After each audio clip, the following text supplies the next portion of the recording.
Qarako'lga yana bir komplekt ketibdi. Hamid akam muborak bo'lsin. Assalomu alaykum. Ishlaringiz yaxshimi? Adashmasam 2 oy oldin xuddi shunaqa pirsep bo'lgandingiz. Qanday xizmat qilyapti? Yaxshi ishlayapti. Padushkalik pirsep. Ikkalasi ham xudo xolasa yana bir komplekt X5000 padushkalik variantidan oldik.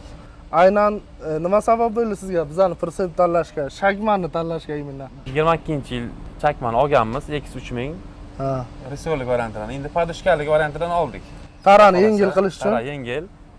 Nasib bo'lsa bu bilan bemalol 26,5-27 tonna bilan tarozdan o'tasiz. Standartga javob beradi. Mostlarga tushadigan, og'irlikni o'lchaydigan tarozlar ham bor. Yangi komplektatsiyada juda ham ko'p yangilik bor. Sizlarga ham nasib qilsin deb qolamiz. Hamid aka ishlaringizni omadini bersin. Qolganlarga ham tavsiya berasizmi? Hammaga tavsiya beraman. Chakmani o'zi bilganlar biladi. Murovatlar ishonchli, sifatli va samarali. Gap yo'q. Joningiz sog' bo'lsin akajon. Rahmat. Salomat bo'linglar. Like bosib hechdan chiqmasin. Hamma qarako'lliklarga videoni yuborib qo'yamiz. Dunyoni Shagman bosibdi.